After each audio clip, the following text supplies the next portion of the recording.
I'm obscure girl. I like movies. I like weird movies. I like weird, trippy, obscure movies that I feel like no one has seen or is talking about. Whether that be because the marketing was so bad, or because it's just old, or because you're like, I think that was a fever dream I had when I was 5. I'm here to tell you it wasn't. Let's talk about it. And I will not rest until the movie we are talking about today becomes a classic. In the same vein as Elf or the Grinch, we need to talk about Arthur Christmas. It doesn't matter how we got here. Wow! As long as she still believes. Arthur Christmas. How do you think he's, Fine. Non spoiler premise, this is a story about the second son of Santa Claus. And now, Santa has been doing this for quite a long time. It's in the kind of universe where Santa is a generational job thing passed on from father to son. And Santa has been doing this for a really long time. And it's to the point where he's not really doing much anymore. The elves are doing so much work that the oldest son, Stephen, is kind of running the mission of Christmas. And they take it so seriously that Santa's just kind of there for show. Now, you have Stephen, the first son of Santa, who is super into technology. He thinks everything should be the next level, the next big toy, the mission of Christmas. And then you have Grand Santa, who was Santa before the current one, and he still remembers the sleigh and the reindeer and going down the chimney and things that just aren't done as much anymore. And so he thinks that's the way it should be done, whereas Steve thinks this is the way of the future. And Santa, again, is just wanting to be Santa for the sake of being Santa.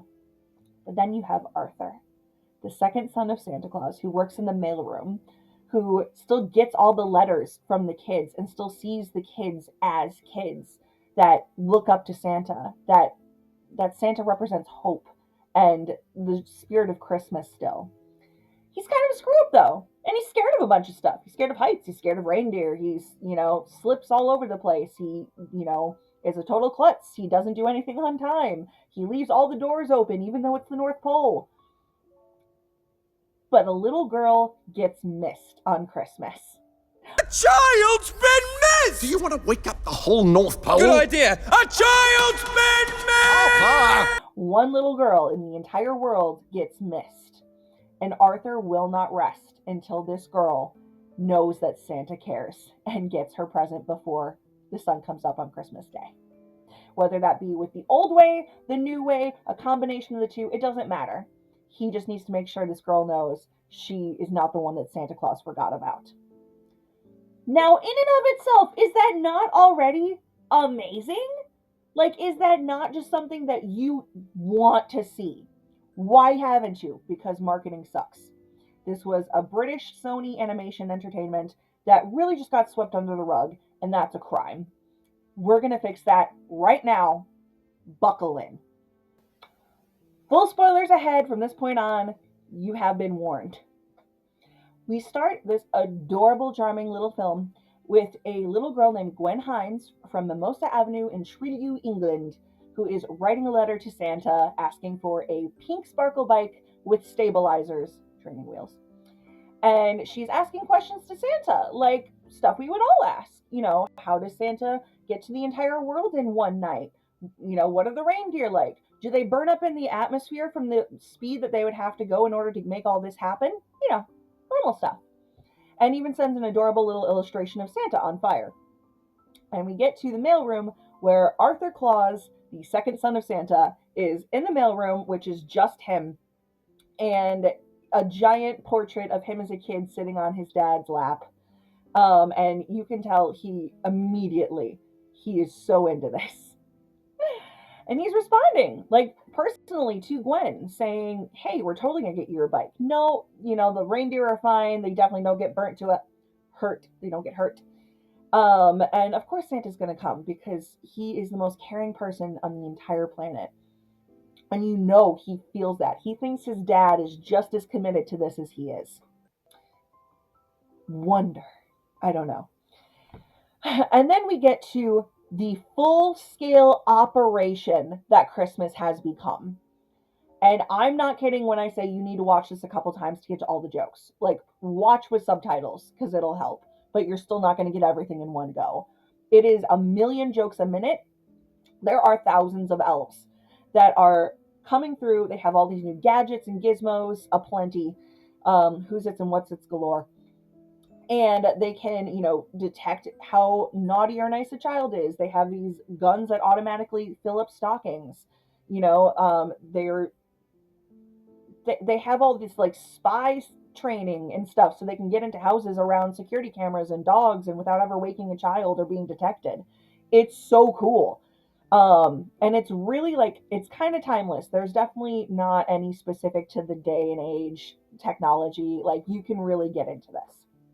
And everything is being run by Steven, who is the first son of Santa. S1 hold drop altitude. This is Germany, Father. Drive on the right. National dish, sausage. Okay, let's show them, people.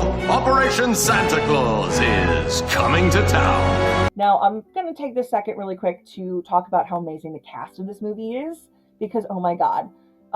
So Arthur himself is James McAvoy. Steve is Hugh Laurie, so House. Santa is Jim Broadbent. Grand Santa is Bill Nighy. Love Bill Nighy. Mrs. Claus is Imelda Staunton, so Umbridge. And it's just absolutely fantastic. Steven is running this whole thing, and you can tell immediately he is running things by the numbers. Like, it is the mission of Christmas, as opposed to the joy and wonder of giving kids their presents. No, he doesn't even refer to them as children. They're their clients. They don't have names. They have numbers like 1022 BXK. Like that is what he sees Christmas as. And then you have Santa himself, who's not doing a lot. He delivers a couple of presents where the elves are literally like, fly directing him in. He's like asleep on couches half the time. He's not doing a lot, but he also doesn't realize he's not doing a lot. That's important. And Steven even has like this little assistant Peter, which I'm going to take this opportunity and throw in there. The cool thing about this movie is there's no villain. They could have easily made Steven a villain by, him wanting the new way and not really having any feeling towards Christmas. They could have made Santa the bad guy because he doesn't want to let go of this, even though he's not really doing much. You could have Grand Santa be the bad guy because, he wants the old way or no way. They don't do any of that. There is no bad guy. There are different generations' viewpoints on looking at things and figuring out what is the right way and what's important. However, if there was a bad guy, it's Peter, Steven's assistant, who is an elf that is constantly just turning the crank on Steven. Just like, oh, but then you won't get to be Santa. And that, I don't trust Peter. I don't like Peter. If there was a bad guy, it's Peter. Just saying. But he's constantly getting Steve his cappuccino and stuff. But there are currently rumors of Santa's retirement, because this is his 70th Christmas. And there's all these rumors that tonight's the night he's going to hand things over to Steve, and everyone's just kind of getting ready for it. Fast forward to Christmas is done. Santa and the S1 come back, which the S1 is this amazing, the new sleigh. It's this giant spaceship that can camouflage the underside of it to look like the night sky. It fits thousands of toys, thousands of elves, and it's this whole, like, Star Trek's got nothing on this. It's insane. But they bring that all back, and it gets to Santa saying his like end of year speech, and everyone's ready for him to say, like, it's time for me to go and pass it on to Steven. And he's like, I can't wait for year 71. And they even drop balloons with Steven's face on them. And Santa's like, oh, here you go, Steven. Good job this year. Like, it's crazy. But you also see at this point how they treat Arthur, because he's a klutz. He is very focused on, the individual of Christmas and of the kids and stuff. Whereas everyone else is just like, hey, like, that was 3 countries ago. Like, you're wanting to make sure this kid got the blue one of this toy he wanted. And that was like, 10 minutes ago when we were like 3 countries away. So they're always just like not knowing what to do with Arthur. He tends to trip over people. He's got these reindeer slippers that he will wear the entire movie. He goes through all of this adventure in fuzzy reindeer slippers that sing and the eyes glow. So during a very, let's say, tense dinner with the whole Claus family, we see a lone elf that is cleaning up after everything named Bryony, who is in the wrapping department and takes her job uber seriously, finds that there is a bike that has not been delivered. And she brings it to the attention of Stephen and Arthur. Stephen's all just like, okay, but like, there's like a small margin of error, but like, we just festivized the entire world, in record timing. We're not doing anything about this. And Arthur's like, a child's been missed. And Stephen's like, what do you want to do? Wake up the whole North Pole? Yeah, that's a great idea. A child's been missed. So Arthur is willing to do absolutely whatever it takes. Santa gets involved with this, and Stephen quickly basically turns Santa to be like, yeah, there's no way we can do this. And Arthur's like, we can just take the S1. He's like, the S1 just went around the whole globe, and like we could damage it, and we can't do that. Sorry, there's no way. And Santa's all like, well, Steve knows about these things, I guess. I won't sleep easy tonight, but there we go. And then Grand Santa finds out about this, and immediately you can tell this is not for actual sentimental reasons, but he's like, there is a way, and I'm gonna take you. And he goes to this back, room of the outdoors or whatever, and you see Evie, the original sleigh, and descendants of the original 8 reindeer. And I love how he names them. He's like, yep, Dasher, Dancer, oh god, what the rest, Bambi, John, and you, and you, and you with the white ear. And Arthur's like, oh my god, yes, you can take this to Gwen. You can, because of course it's Gwen's present, by the way. Of course, that's the one that got missed, is the one he specifically wrote the letter back to at the beginning. Sets up a little bit here. But he's like, yeah, you can totally do it. And Santa's like, yeah, you're coming with me. And Arthur's like, I'm sorry, what? I don't do heights. I don't do big animals. I don't do whatever this is. And Grand Santa's like, yeah, but think about Gwen. So they end up taking the original sleigh, and they're on their way to go get this bike to Gwen. And of course, Bryony, the wrapping elf, ends up stowing away, and she's like, yeah, just in case anything goes wrong with the wrapping, I need to be here for this. However, they very quickly run into trouble because Grand Santa hasn't been out in a minute, and he's still going by this old map that they used to use that, doesn't have a lot of cities and even countries that, weren't around when he was Santa on it anymore. So they're just like, oh yeah, we're going through Canada. Santa's always go through Canada. It's a nice, quiet place. Nobody lives here. And then, of course, they go through Toronto, which is like skyscrapers, and they're like narrowly missing everything. And they quickly lose one of the reindeer. So they end up having to go to this farm that had like a reindeer sign on top. And Arthur's like, is this even going to balance out the sleigh? And Grand Santa's like, oh no, it's definitely going to hurt the sleigh. But, we still need it. And Arthur's like, why are we doing this? He's like, it's for Gwen, for the 8 reindeer and Santa coming down the chimbley. Because he always calls it the chimbley, which I love. Very quick, like he's being shifty about this. He's being really shifty about this. But they get seen by the farmer or whatever with a gun, who mistakes them very, very easily for a UFO. So already they're kind of causing some trouble. They're still following this map, and they're like, wait, here there be cannibals. Watch out for dragons. What is this map? And so they end up touching down in what they think is France. It's really Africa, in the middle of, the Sahara. Like, lions. They literally land around a group of lions. And this ridiculous scene where they have to sing the lions back to sleep to get back on the sleigh. But then, of course, they end up all waking up once they get back, and there's this whole thing with, like, magic dust that makes the reindeer fly, but ends up making, like, half the jungle fly. So you've got, like, flying lions and elephants and giraffes and stuff. Also, by now, Steve has found out that Arthur and Grand Santa have taken the original sleigh out and is super pissed about it, because apparently this has happened before. And he's super worried about them getting seen, as well as, someone... Peter. It's all like, oh, they're going to be the hero of the night. So, Steve's like, nope, they got to come home. We got to get them home. We have to figure out how we can get in touch with them. This has got to stop. Again, it would be so easy to make Steve the villain. He's just kind of self-absorbed. Just like it'd be super easy to make Grand Santa the villain, because we now find out that he's only doing this to prove to Steve that the old way still works. He didn't care anything about getting Gwen her present. He cared about outdoing Steve with the old way. And this is when Arthur's just like, it doesn't matter as long as she gets the present.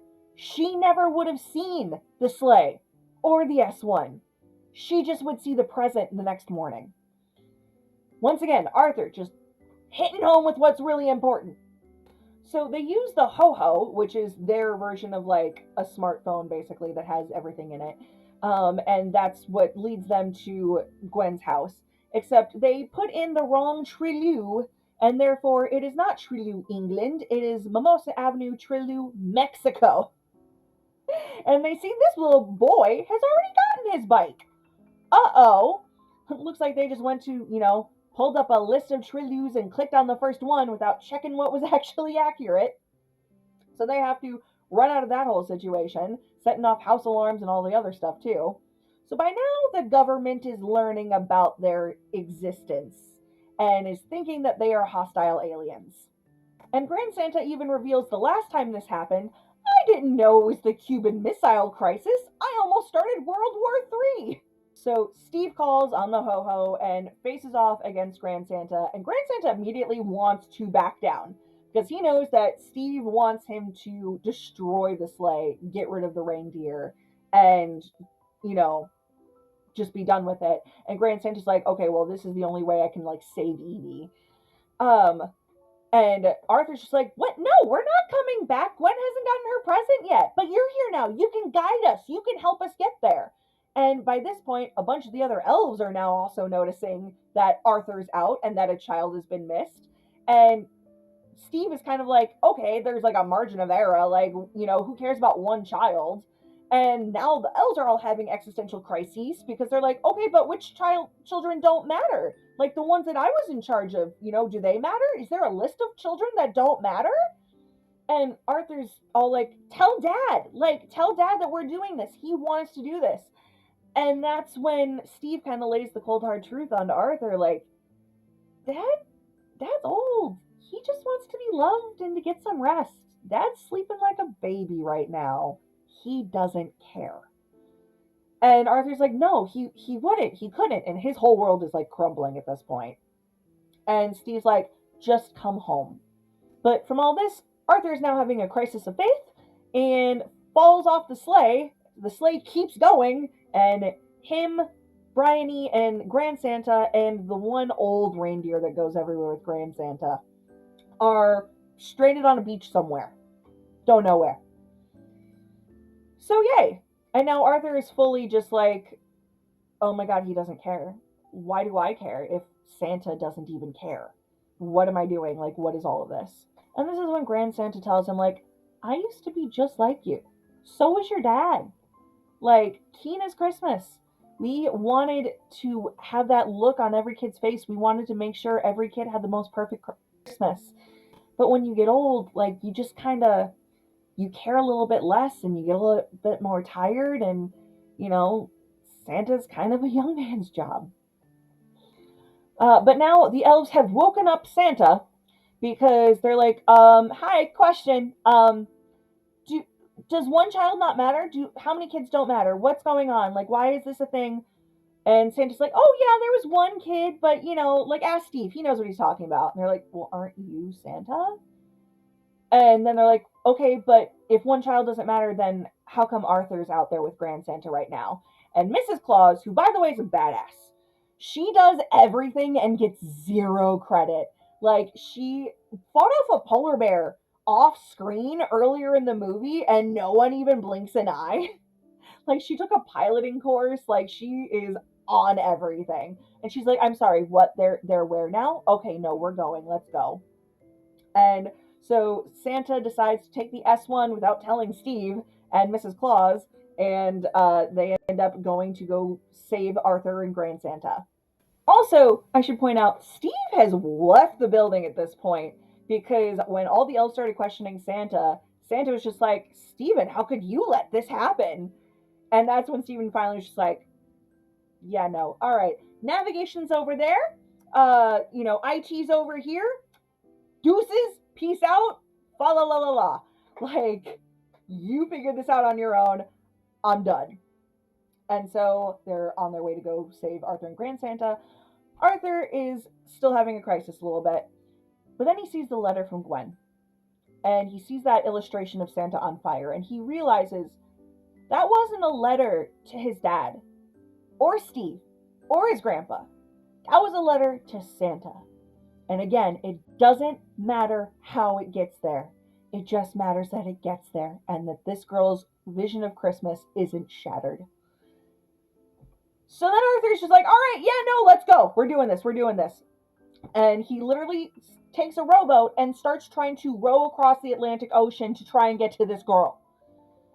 When Grand Santa just casually lets slip, like, oh yeah, maybe I will see Evie again. Well, reindeer are, like, brilliant, but also really, really dumb. So they're just going to keep circumnavigating the globe until they get to the North Pole again.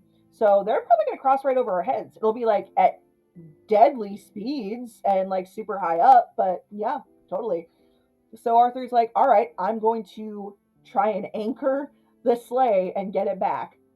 So he uses this magic dust, and the whole time they're just trying to make him worry because he's having a massive panic attack about being that high and about to possibly be decapitated. And they're just like, she's gonna think she's the only kid that Santa hates. Bryony said that.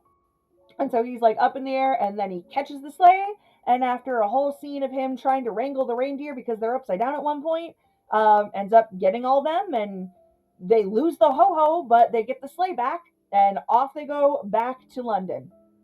Meanwhile, Steve has found out that the S1 is about to take off without him, and he jumps on because Santa does not know what he's doing, even though Mrs. Claus is like handling it and is doing like 12 elves work by herself. Steve comes in and is just like, yeah, okay, fine. Like, you want this to happen, we'll do this. They're on their way, except they did the same thing Arthur did, and they end up in the wrong tree and end up in Mexico.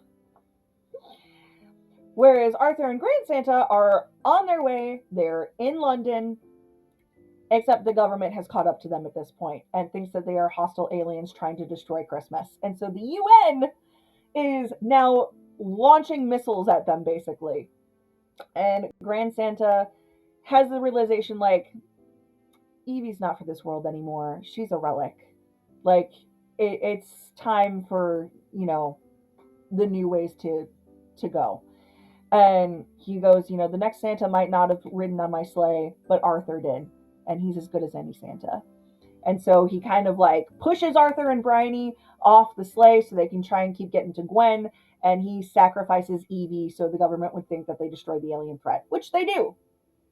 And Grand Santa ends up like just having a really big fall, kind of crashes, loses his memory a little bit, and just thinks he's still Santa and is giving out trash as toys. So at this point, they're so close and the sun is almost about to come up. And Arthur's like, I don't know how I'm going to get there. Wait, I'm literally holding a bike. So he rides Gwen's bike to her house as Bryony is rewrapping it while he's riding it. And they are in a race against the sunshine. This is such a good movie, guys. Oh my God. And they make it there. They get there. Oh my God. Just as the sun is coming up. And Arthur's like, no, there's no way. But then the S1 comes in and makes it look like it's nighttime again. And Gwen is still asleep, and Arthur shows up to try and drop off the present. And at this point, you have Grand Santa, Santa, Arthur, and Stephen all showing up to drop off this present. I should also point out that when in Mexico, Stephen made such a giant mess of trying to deliver this present to this little boy that wasn't even the right kid, and was all business about it. He's literally wearing a Santa suit that's like a suit, like suit up suit. And is clearly not there with kids. And he even goes to Santa like, okay, I'm not great with kids. Does that make me a bad Santa? Whereas Santa's like, oh, like Arthur messed up again. Like, I feel so bad for him. And Mrs. Claus is like, no, he didn't. We're here. We're delivering this present. Arthur did that. Like, thank you. Finally, someone with some sense in this movie. So they're all there delivering the present, and Grand Santa, Steven, and Santa are all fighting over who's going to actually put this spike under the tree. And, Arthur's just like, guys, we don't have time for this. Just, Dad, deliver it. And Santa's like, no, Arthur, you put it under the tree. And so he does, and he's just so excited about it. And they're all about to take off before Gwen wakes up. And Arthur's like, wait, we came all this way. Can't we watch?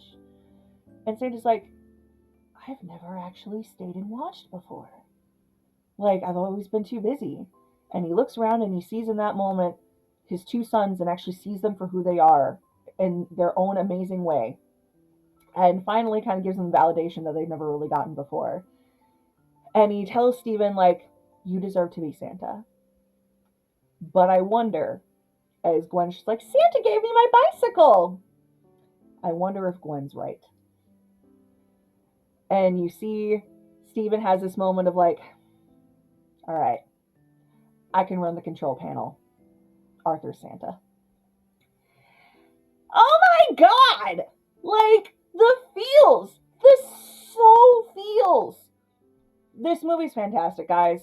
In every freaking way. I can't stress enough just how magical and awesome this movie is, and funny, and action-packed, and beautiful. The score, oh my god, the score does some heavy lifting, and it nails it. Oh my god.